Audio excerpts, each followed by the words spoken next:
Hello, and welcome to today's meeting of the Commonwealth Club of California, Donaldina Cameron and the Occidental Mission Home by author Julia Flynn Seiler in conversation with Helen Zia.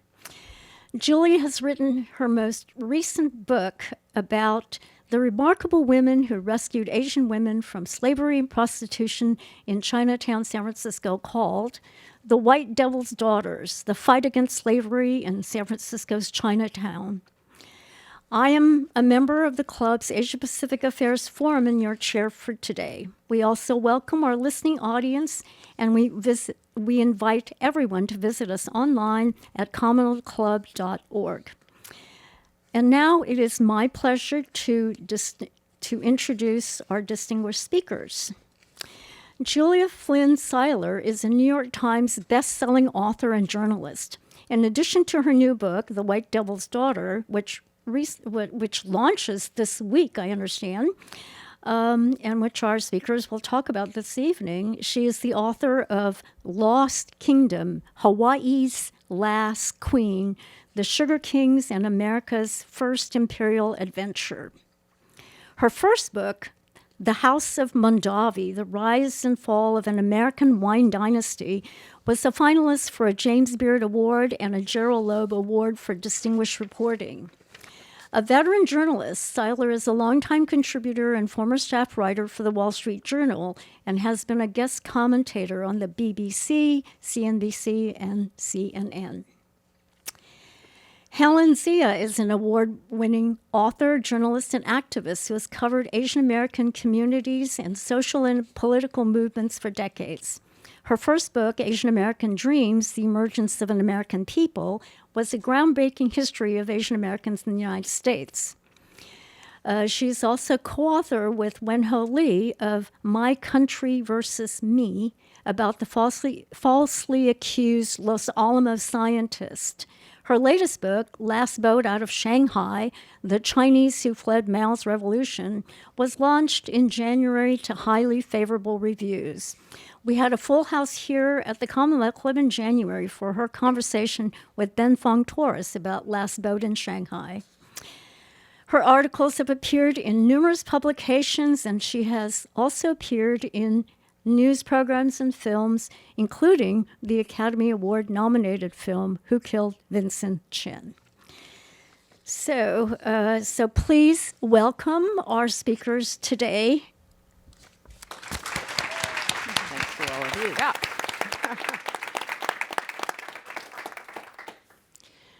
Well, Julia Flynn Seiler, you have written the most remarkable book, and I have to say I'm so honored to be here as part of your official launch week, and I understand today is the very first day that it's going to be available online.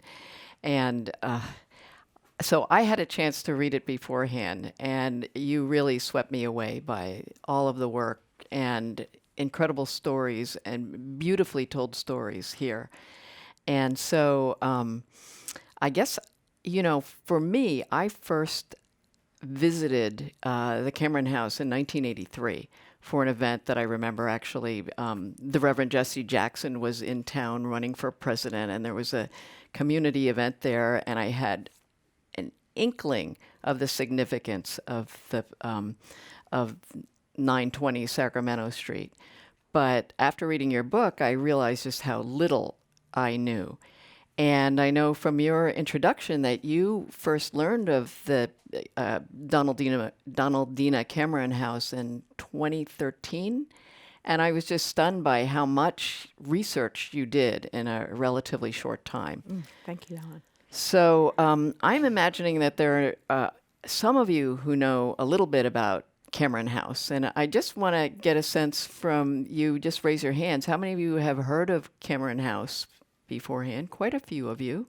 Wow. And how many of you were had part of your growing up at Cameron House? Higher, let's see. Okay, a fair number of you. Well, I just want to say, in talking to some friends who grew up as part of Cameron House, I know that some of the history was part of your being children there, but you're going to find a lot of things that you never even knew in this book. So you're in for a treat. And Julie, you have really brought a history to life, something that was what I call MIH, missing in history. So, Good phrase. I'm going to start using that, Helen. so MIH. it's not MIH anymore. And, and so, The White Devil's Daughters, what a title. And so I thought I'd just begin if you want to, like, who is the White Devil? What is Tell the us. White Devil? Yes. The White Devil refers to Donaldina Cameron, who was the long-serving superintendent of what was variously known as the Occidental Mission Home, the Presbyterian Mission Home, 920 Sacramento Street, right on the edge of Chinatown. And her enemies called her the White Devil. And that name was repeated in newspapers and even in a Presbyterian magazine I found, which I was a little surprised by. And so, who were her enemies? Tell us about that. Well, Cameron House has such a remarkable history because it is an example of a very small group of people very early on who decided to act against the virulent racism of the 1870s. They saw a need, vulnerable women, and they decided to set up a refuge home. And so, tell me your question again, Helen. Sorry. I was just going off. And So no, sorry so about that. who were these enemies who called okay. her the White Devil? And Yeah. and also, I mean, your book, Yeah. even though we're talking about these women and the White Devil who fought against enslavement, terrible brutality and cruelty. Yes. I mean, your book also captures so much heroism. Yes. And so, even though she had this remarkable name, she was really a heroine in many ways, right? She was, but there was a large group of women around her and also men as well around her. And, essentially with the point I was trying to make as I lost my way was that she and the other women who set up this rescue home were essentially disrupting the traffic in women between China and the United States. They were disrupting an extremely lucrative business. And it was the traffickers who called her that. And much of the traffic in women was controlled by criminal tongs. So that's who called her that. And yet it was also picked up in newspapers, which I imagine were not run by the Tongs or even out of Chinatown. So one of the really fascinating things was how your history is, it's got so many layers to it. I mean, there's the Chinatown, the traffickers, the Tongs, the Chinese, but also the city of San Francisco, which, and well beyond that, which I'll ask you more about later. But besides the traffickers included San Francisco officials, right? Absolutely. I mean, just imagine this scene, not very far from here, first in Brannan. So steamers would come from China. They would pull up to the wharves or they would anchor out. Right out here. Right out here. And say 300, 400 women would get off of those steamers. And in full public view, those women would be loaded onto often carriages or wagons and brought up to Chinatown. And it was white officials and white immigration officials and police officials that were making this happen, easing the way for these large groups of women. And then the women would be sold out in public view. It's mind-boggling to think now. And this was, of course, after the 13th Amendment to the Constitution. After the Civil War. After the Civil War. Fighting slavery. Yeah. And,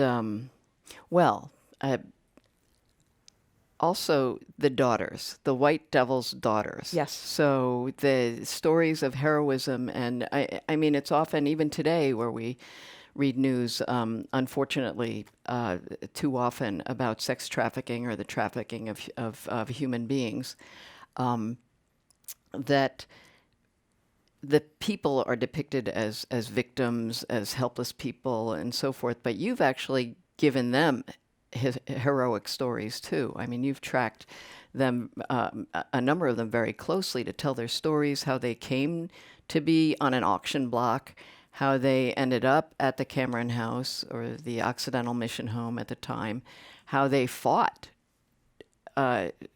incredible odds, including police officers and the mayor of San Francisco, to reach this home. So, did you wrote about a number of them? Would you like to talk about a few of them and that are, stood out to you? Absolutely.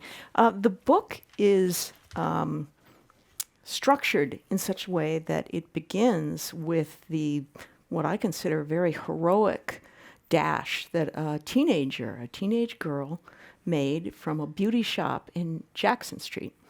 And she had been tricked into forced prostitution. And this was in the 1930s. 1933. This is December of 1933. Not the 1800s. This is the 1930s. Yes, which is surprising that this is still going on. So she makes this run, the 6 blocks between this beauty shop on Jackson Street to 920 Sacramento Street. And the book follows her passage and ends up with her heroic testimony against the trafficking ring that brought her and other young women into San Francisco. And the head of that ring had been doing it for decades. So she was very courageous, because when she made that dash from that beauty shop, she was about 5 months pregnant. And it's just astonishing. So that's one example. That's an example from the 1930s. And that was also a case where she made that choice. She had agency and made that run and decided to testify. There're just some remarkable stories of the women who came through there. One of my favorite stories involves a Japanese woman, and her name was Yamada Waka. And she had been tricked into prostitution and ended up in Seattle. And she was a very popular prostitute. She actually made the papers for her attractions or something like that. Any case, she makes her way down to San Francisco with the help of a journalist. The journalist then turns around and tries to force her back into prostitution. She chooses to escape to 920 Sacramento Street. And at the time that she arrived at the mission home, which is right before the beginning of the 20th century, she was probably illiterate. She probably did not know how to read or write, and she was able to gain an education through the efforts of the mission home. And then she took another step and went a little further and started getting tutoring outside the home, ended up marrying her tutor. She goes back to Japan and sets up not only a home that's very similar to the one that had been so important to her survival, but she became a leading feminist author, and ultimately was invited by Eleanor Roosevelt to the White House. Amazing. Yes, it's an incredible story. So these were in the 20th century, and actually, if we could just back up a little bit to the late 1800s. I mean, some of the descriptions you have of Chinatown and San Francisco and the rescues, I mean, these were difficult, dangerous rescues that took place. If you can imagine, some of them where people were climbed onto the roofs of these San Francisco buildings to find the skylight and drop down into the building and knock on doors. And so some of your young girls even were found this way. I mean, how did they engineer doing, these women who couldn't even vote then, suffragette, Yes. women hadn't been, 1920 hadn't happened yet. They didn't have the vote, but these were activist women, in the late 1800s who figured out that this was something terrible. And they planned, and many of them middle-class women planned you know what, let's go climb a skylight. I mean, some of them actually Yeah. dropped down, right? Absolutely, and against the wishes of the church elders, the male church elders weren't too enthusiastic about their charitable project, and I can pretty much guarantee some of their husbands weren't too enthusiastic about it either. I mean, the general feeling at that time in San Francisco in the 1870s and 1880s were that Chinese prostitutes were the most feared and despised people in the city, and one of the reasons was the fear of disease. And so these women were doing something that really was courageous and also very much against what the popular feeling was at that time. In the 1870s, as many of you know, I mean, across the West, there was widespread violence against the Chinese, including lynchings. Right. Much of which was San Francisco was the epicenter for those movements that led to the Chinese Exclusion Act that you document very well here Thank in such in detail, but such storytelling to just weave in the background of this history. So these women were not only fighting the trafficking of girls and women, but also the going against the tide of the national movement to rid the country of all Asian people. Yes, and they had an ulterior motive, of course, and that ulterior motive was that they wanted to save, quote, heathen souls. They were Christian missionaries. They were hoping to convert the Chinese women who were desperate to Christianity. And some of the women who came through, girls and women who came through, did convert to Christianity. A lot of them did not. And I think that as time went past, the house became almost more of a social services agency than a missionary operation. In fact, as I don't know, was there a date when the sex trafficking actually ended, or they had? I know in your book you show that as time went on, there were fewer of these rescues because more laws and more enforcement against the trafficking went on, even into the 1930s, and I would guess, well, we know trafficking still happens today, but some of the people who found their way to the Cameron House were escaping domestic violence, forced marriages, things like that. Yes, that's true. The gender discrepancies and the immigration restrictions, ironically, made trafficking of women more lucrative. So, for example, the Page Act clamped down on Chinese women who could come to the United States, and that became even more intense with, as you mentioned, the 1882 Chinese Exclusion Act. And that was quite an incentive for the traffickers. I mean, one of the most famous traffickers at the end of the 19th century was he got the nickname Little Pete, and he had some very inventive ways of smuggling women in, including the different expositions, the giant fairs all over the country. So he would bring in girls and women as performers, and sure enough, a few weeks or months after these fairs closed down, those girls would be in the brothels. The other thing you do is weave everything into San Francisco as a place, but not just San Francisco, Marin, Oakland, Mills College, Sacramento, other parts of the country, Scotland.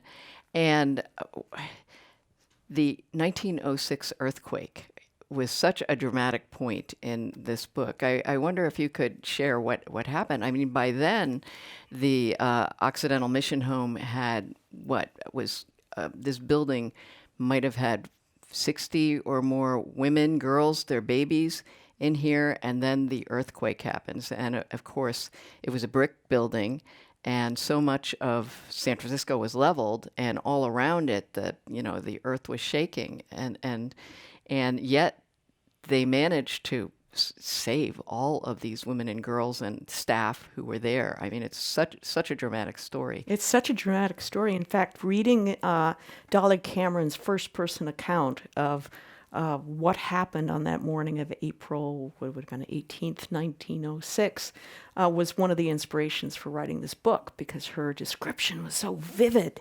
You could really smell the smoke and you could see the fires. And so, the earthquake struck about 5 in the morning, and Donaldina Cameron described it as being on the sea. It felt like the earth was rolling. And the house still stood. And they even managed to put together a simple breakfast for the 60 girls and women who were there. But then aftershocks started happening, and they started to see billows of smoke come up through the city. And they quickly realized they needed to get everybody out somewhere else for safety. So the first night, they walked up to what was then a big church on Van Ness Avenue to the west, which was safer. Meanwhile, by that afternoon, late afternoon, the fires were starting to explode. The next morning, they realized they had to leave the city if they could. So they walked those 2 miles or whatever close it must have been, down to the Embarcadero, and along with all kinds of other people with their furniture and all their possessions, managed to get up spots on the ferry or whatever boats were heading across the... Right here at the ferry building. Right here at the ferry building. Can you imagine trying to get 60 girls, women, a blind woman, babies, people carrying eggs? So they get them onto the ferry. There were thousands of other people who were trying to do the same thing, right? vying for spots. It's just incredible that, talk about herding, 60 cats Yeah. or chickens. Yeah. And she managed this. This is Donaldina Cameron who did this. Yes. So then they land at Sausalito. They make their way to the San Francisco Theological Seminary, which at that point had moved to San Anselmo, and was in a wonderful campus that looks kind of like Scottish Castle. The only room that they could find for them at the Theological Seminary was a barn, so they slept in a barn for about a week, and then they moved to a kind of ramshackle house they called the Ferry Palace in Santa Fe, made their way back Oakland. Meanwhile, during those months, the subsequent months, Donaldina and the other women of the Presbyterian Mission Home are fundraising like crazy because they have to rebuild the home. And Chinatown at this point is absolutely leveled. There's almost nothing left. And speaking of fundraising, I mean, this is a challenge for, everybody and every nonprofit or NGO today. I mean, she was not only somebody with a huge heart to do this and inventive and everything, she was highly successful as a fundraiser too, right? She knew the society people of San Francisco of the day. Well, one of the things that's so striking is that the Mission Home literally is in the shadow of the Fairmont Hotel. She could walk up to the beautiful parlors of the Nob Hill doyens and have tea with them and ask for money, and then go back down to the Mission Home in about 5 minutes. She was extremely effective at telling her story. So who were some of her sponsors? Well, one of the very early donors was Mrs. Hearst, Phoebe Hearst, who is most famous these days because she funded the wonderful collection at UC Berkeley. Mm-hmm. So Phoebe Apperson Hearst was one of them. The Gamble family in Palo Alto was one of them. There was the owner of the shipping line, the biggest shipping line between China and San Francisco, became a major donor and, in fact, funded the home for younger girls, which was built after the earthquake. It was called Ming Kwang in Oakland. It's now part of the Mills College campus. Right, and wasn't that designed by Julia Morgan? Yes, I just was there last week. It's a beautiful building. And that was probably through Phoebe Hearst, because was Hearst Castle being built yet? I can't remember. Hearst Castle, I believe, was being built around the time of the earthquake. Is that possible, or would it have been later? Does somebody know? Anybody know? Any history buffs here? Yeah. Have to look that one up. But it was that connection that got which is a gem of Mills College to have Yes. this Julia Morgan designed building. But that was because of the Cameron House and Donaldina Cameron. Yes, absolutely. Now, to be more precise, it's on the Mills College campus, but it's now the Julia Morgan School for Girls. And it's all about female empowerment. And there are different rooms. It's, the Donaldina Cameron room and the other rooms. So that's kind of cool. Julia Morgan. Well, and speaking of female empowerment, some of the girls and young women who came through what's now the Cameron House, I mean, they had pretty amazing careers too.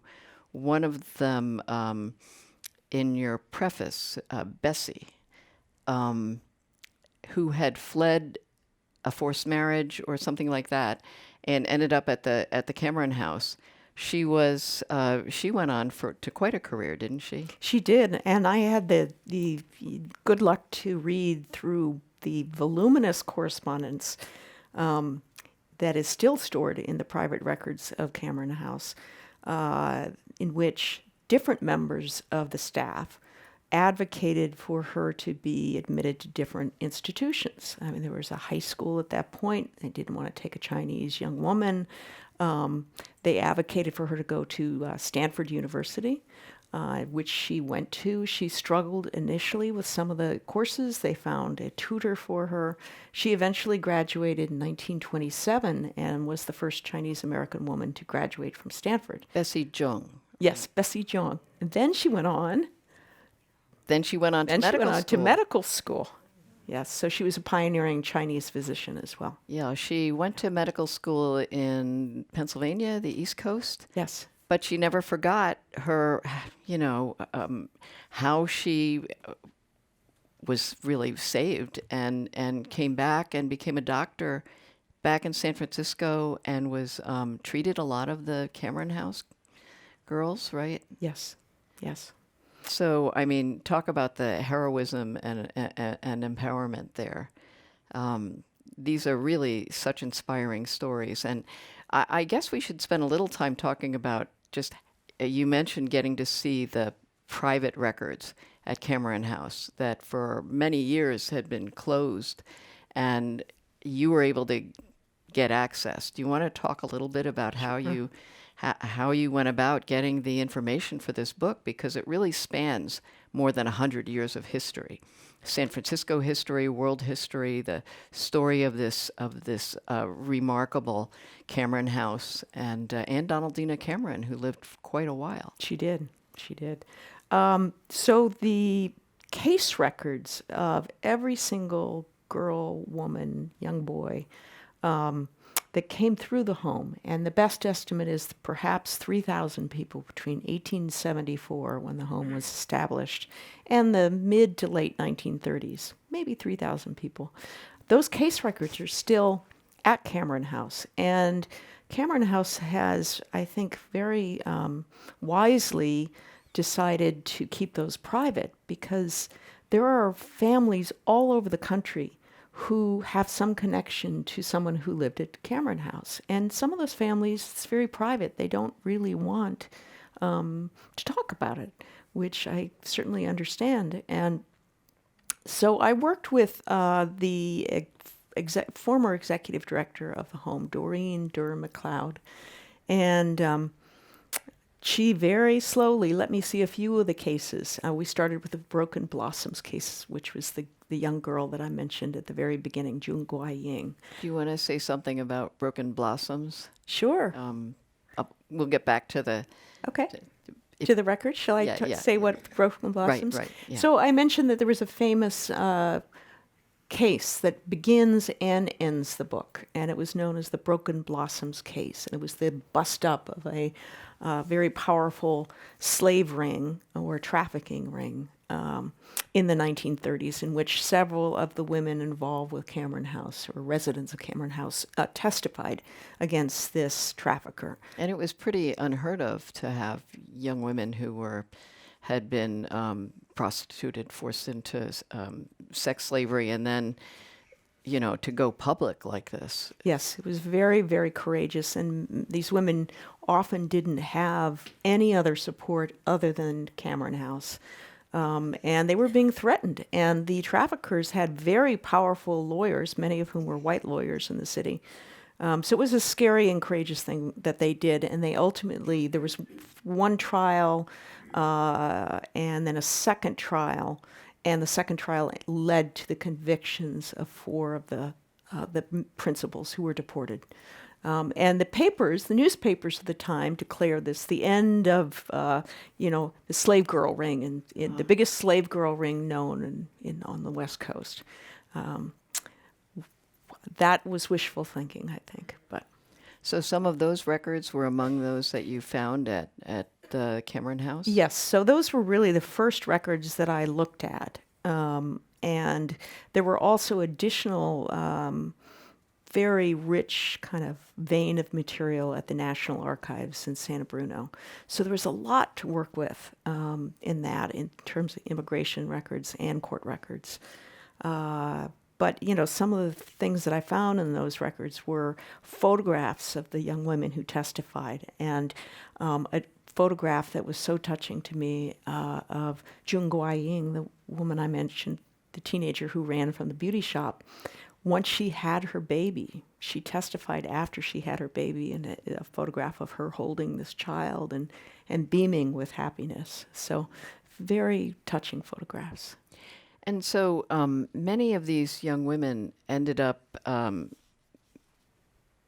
there was almost a marriage bureau thing at the, because as they grew older, I mean, some of them were rescued as small children. And as they grew older, do you want to say a little bit about what happened to some of them? I mean, Sure. Well, the goal of just to go back to the world of the church ladies, the angry church ladies who started this home, they couldn't vote, as Helen, you said. They had virtually no economic power. They were confined in terms of how they could exercise power to charitable activities, such as setting up a rescue home. And so that is what they did.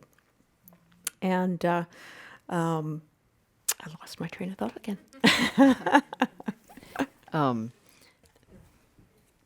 What happened to them, Oh, to yeah. the girls, So and, what happened? and the marriage arrangements Oh, okay, and things like got that. it. So one of the things that they were hoping to do, and this is very late Victorian, was to create happy homes, to replicate the idea of Christian homes.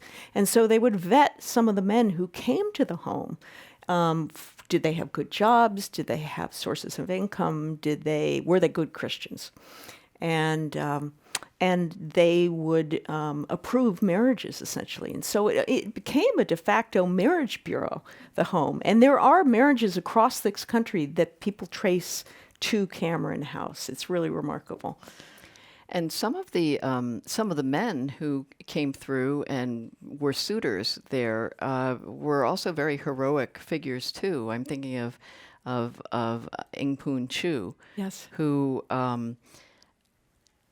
courted one of the very active, educated young women who came, through Cameron House, and he became known as the Chinese Mark Twain. I mean, speaking of the White Yes. House, you.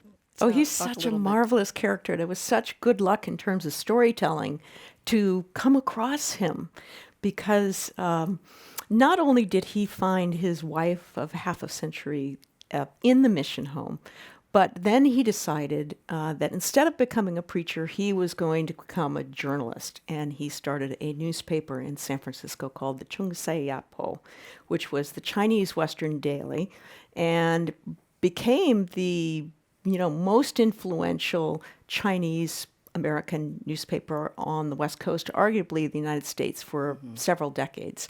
And so it was really something to try to see his perspective by following what he wrote about. And I could tell the story of the earthquake, for example, also through his character and what his family went through, because they lived only 2 blocks away from the mission home, or his offices were 2 blocks away. Such a dramatic story that you told with him and the earthquake and trying to rescue his notes and not being allowed in and all Yes. of those things. Yeah. I want to have time for people, anybody who might have questions. So if you have them, start thinking of them.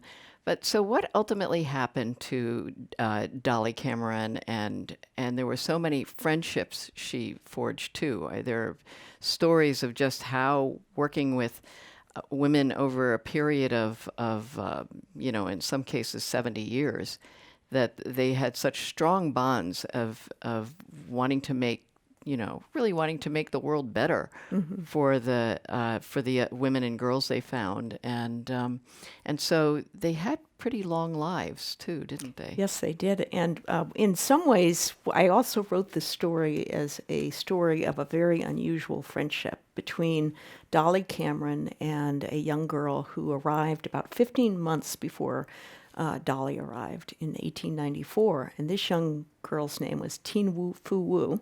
She'd been sold by her father to pay his gambling debts. And she was a child slave, ultimately in a brothel in Chinatown, and was mistreated.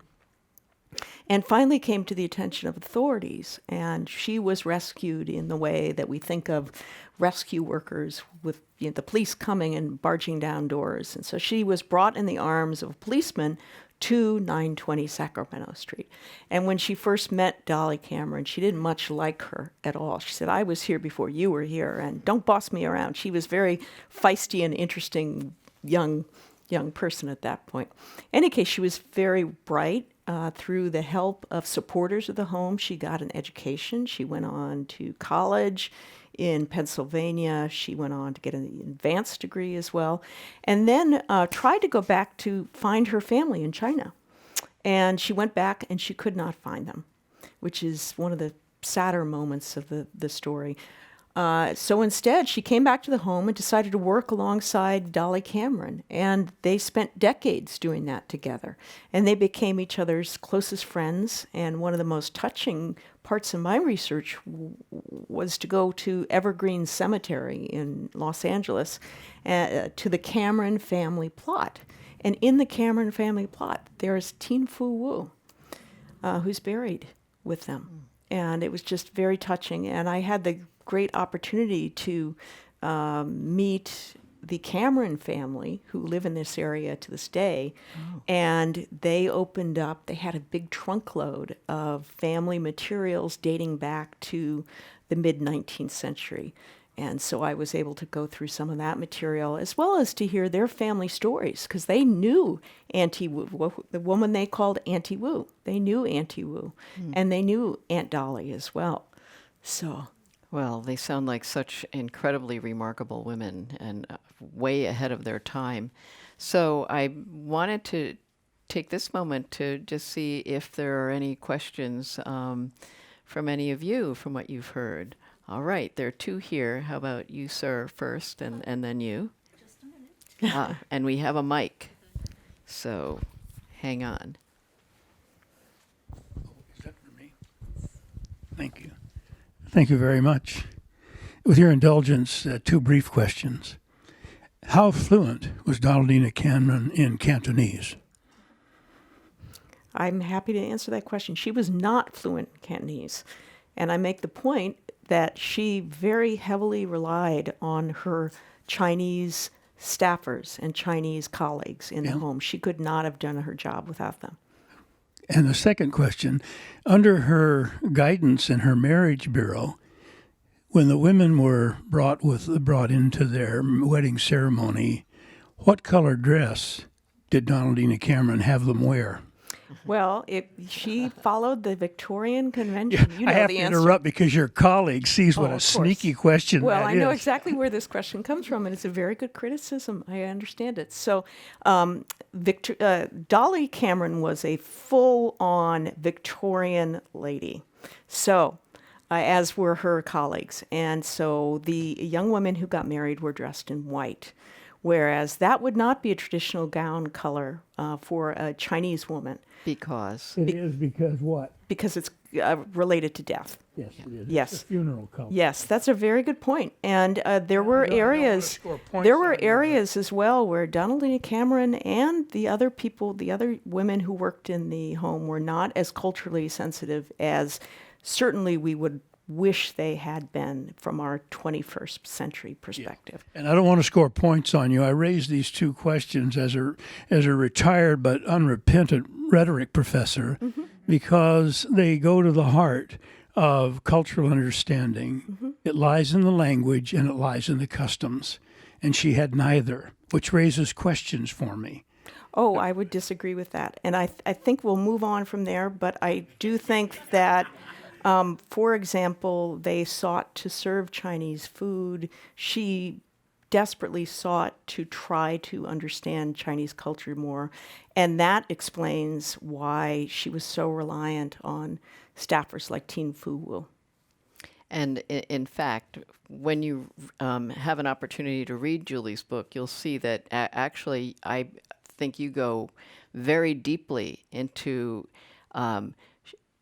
talking about things that, and you don't mince words. You say this was a racist, way of thinking. You have a whole chapter talking about the little China man, which in the beginning of the book is the way Chinese people were referred to by society at that time, and you call it out as you see it.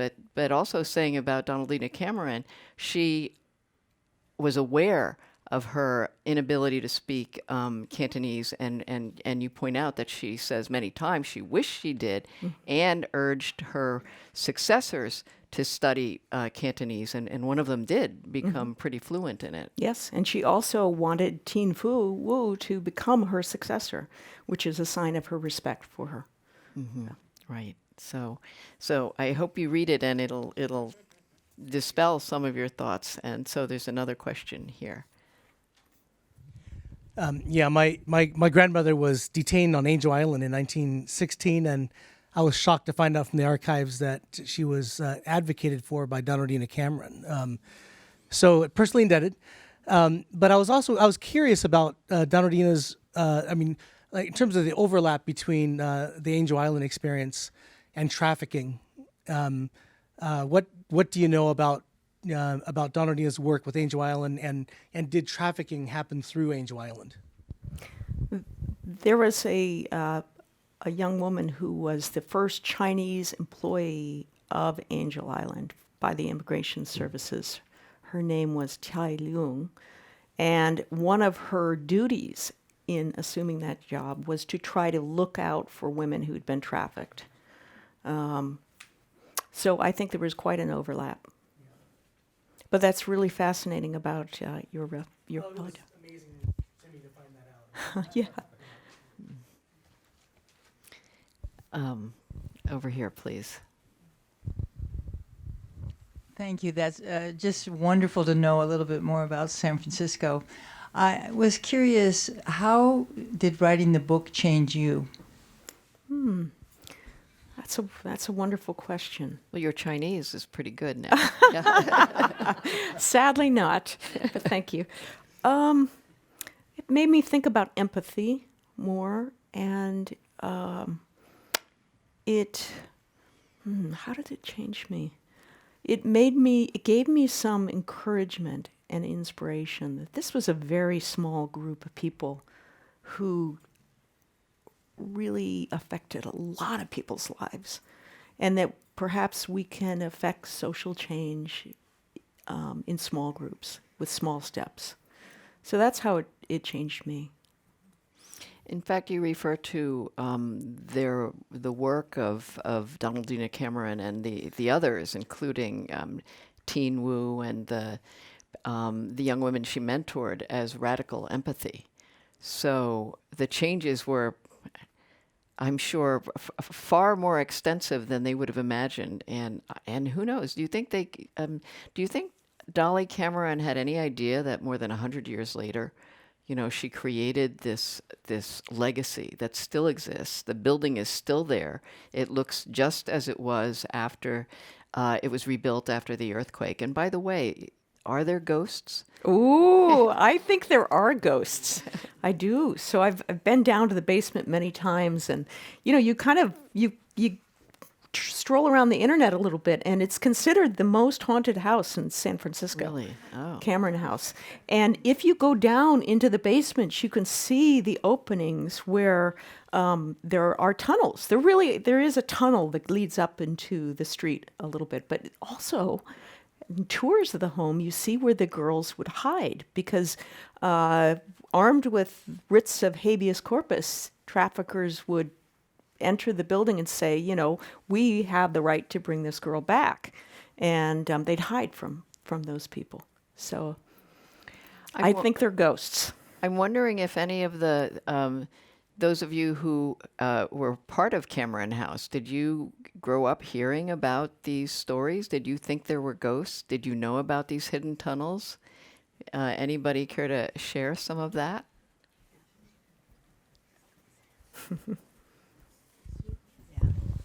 Hi, my name is Diane. Thank you for writing the book. I did. I spent about 20 years from my teens till I started after I graduated college. And as part of being part of Cameron House, they did teach us the history of the girls and showed us the tunnels.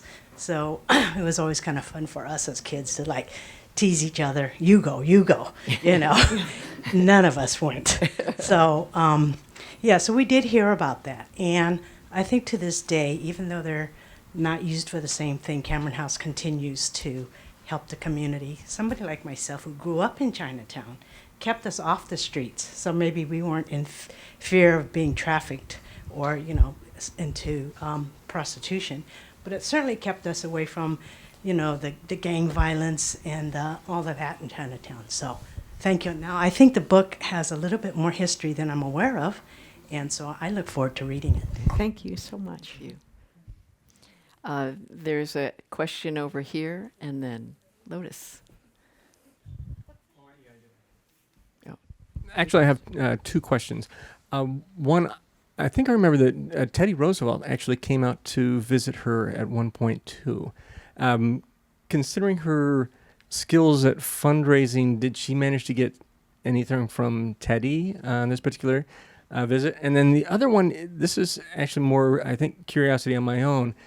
Sometimes in the reporting in the papers about Cameron, there was another missionary who was mentioned named Marguerite Lake, and I was curious, did they ever work together? And also, I mean, she was around for only a few years and was very, very outspoken, and a lot of the, I think, missionary or the church did not like her, and she disappeared. And I was wondering if you happen to know what happened to her, because it seems like nobody knows. So. I'll answer the first question first. So I did not find evidence of a donation by Teddy Roosevelt. So sorry about that. However, Marguerite Lake is really fascinating character. There's a academic named Dr. Staley, Jeffrey Staley, who has tracked down her movements and very kindly shared a lot of his work with me. And Donaldina and Marguerite Lake testified in front of state legislators right at the turn of the century together. In fact, they brought an assortment of the girls and the younger women to tell their stories in front of these state legislators. And we have the testimony. I went to Sacramento and found it, and it is heartbreaking. And so Marguerite Lake was outspoken. There was something that happened where she very abruptly ended up leaving the Methodist home, which was just a couple blocks on Washington Street. She ended up running a much smaller and quieter organization also in San Francisco. I'm not exactly sure what happened, but it may have had something to do with a very corrupt special, which was a kind of police officer that both Donaldina and Marguerite used to help them in rescue operations. And this guy was corrupt. And he was waving around a specials badge that had expired a long time ago. So best guess is something happened and she disappeared from the scene because of that.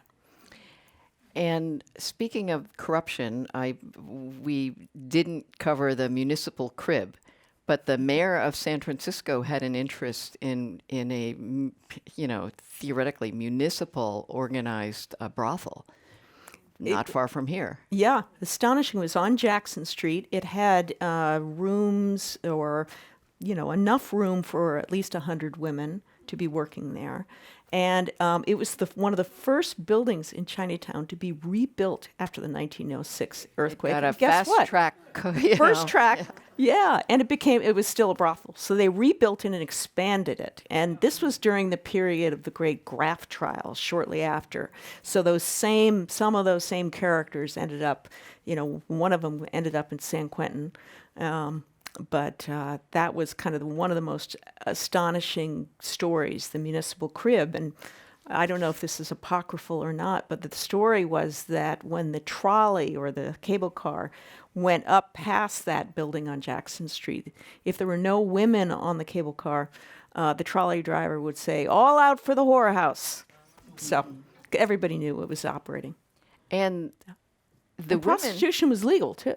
it was legal, and these were not solely Chinese Oh, no. girls there. They had an assortment, and you described that depending on the background and so forth, there was a different price for Yes.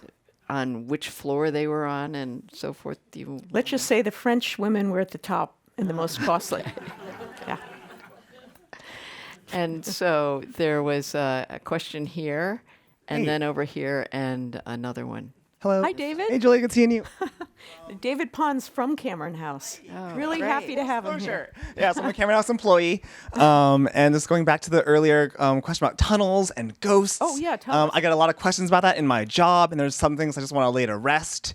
But first off to your question about like the tunnels, I have heard like secondhand from our alumni that the tunnel is a great place if you're playing sardines, and if you're very daring. That was like connected to, it's part of an old like coal chute also. But yeah, there's that.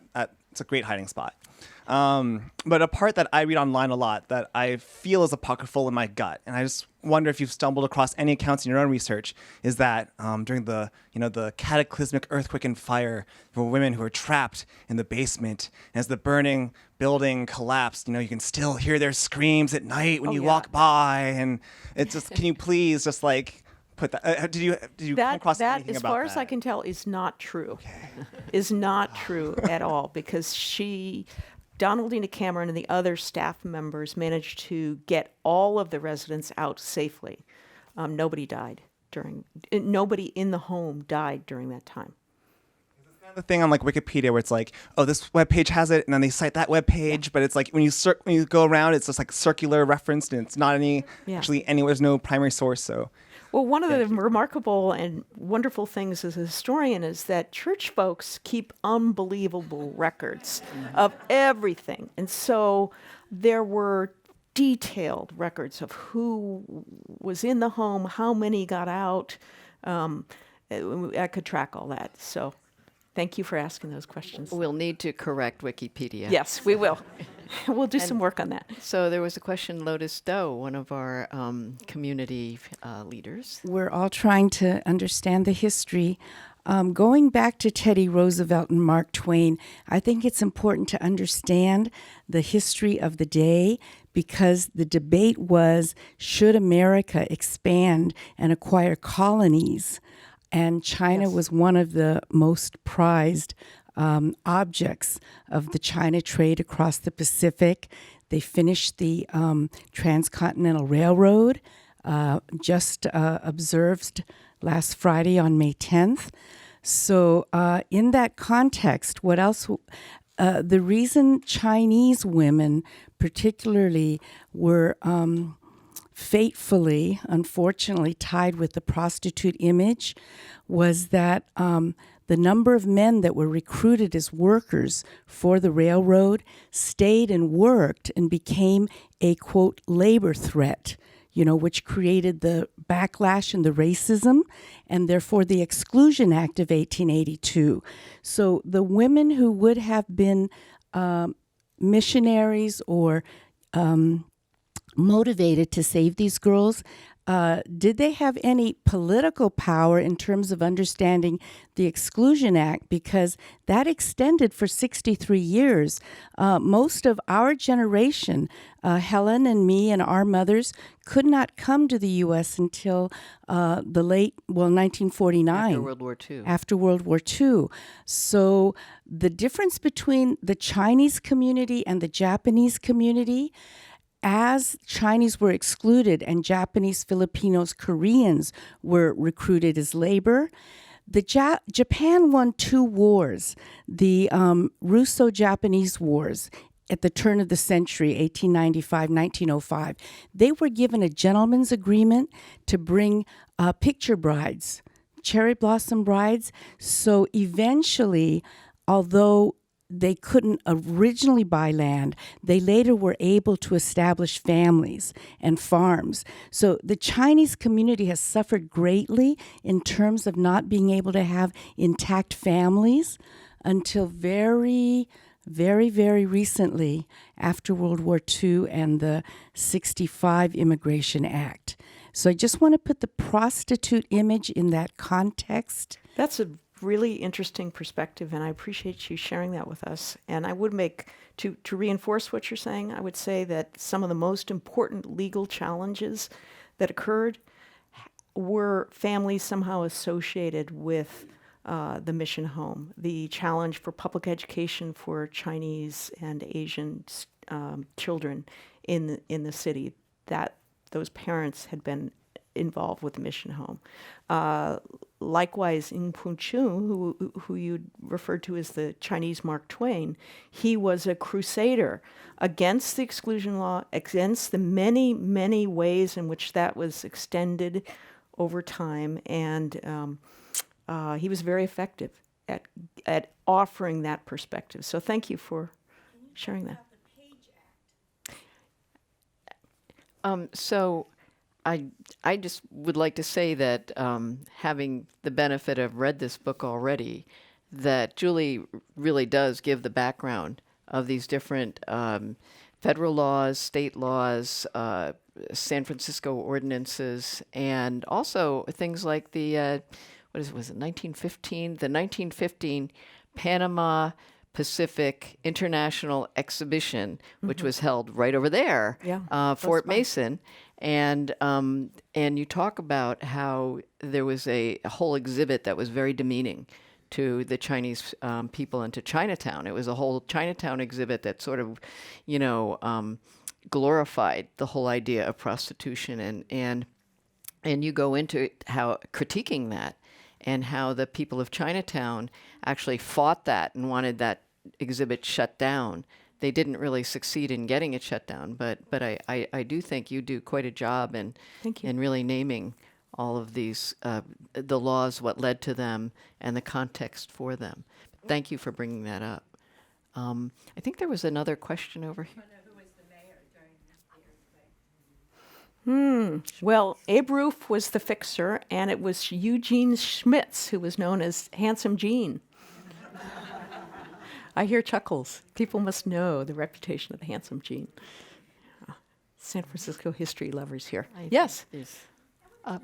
Microphone, please.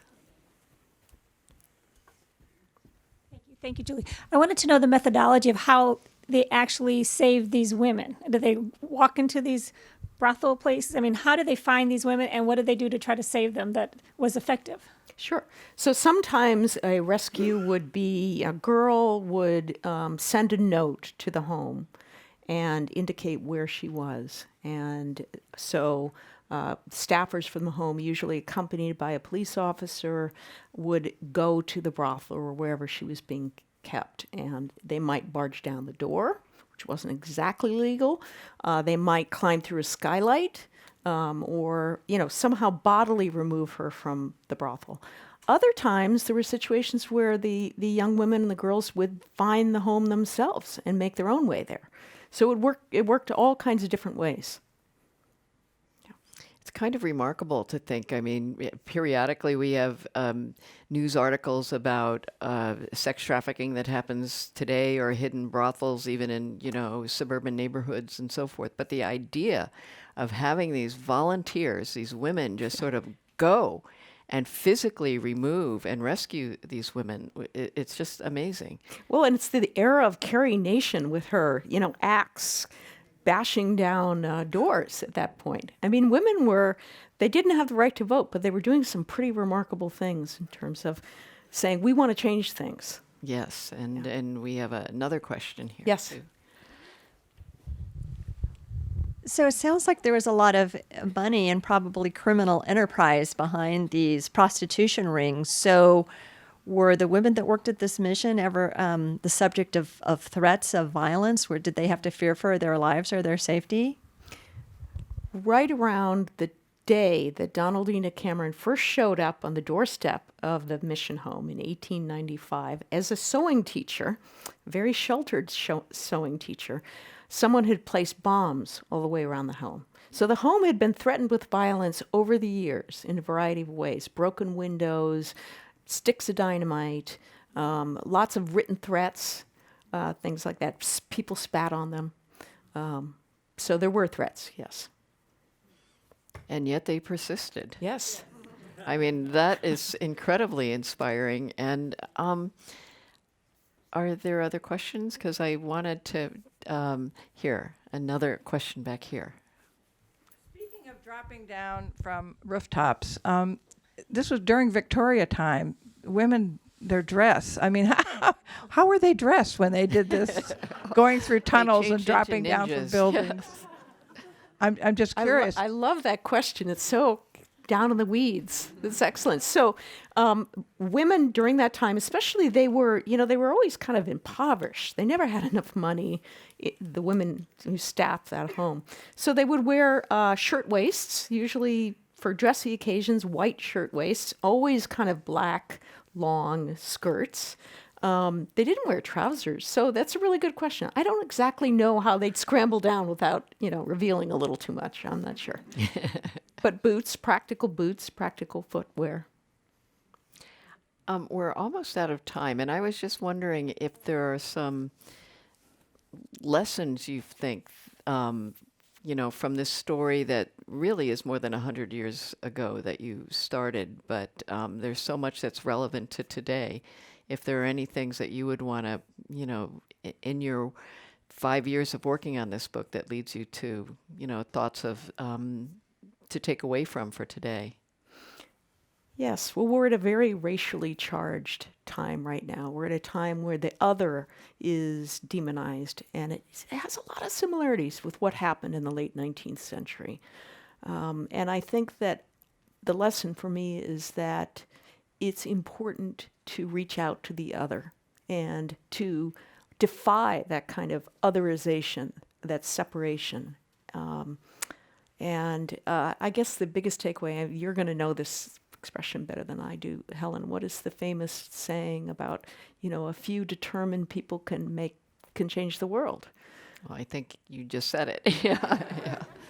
And they did. They did. Yeah. Well, Julia Flynn Seiler, thank you so much for sharing your new book with us. And I hope every one of you goes out and buys 10 of them and give it to all of your friends and tell them about this. It's really a remarkable book. Thank you so much. Thank you.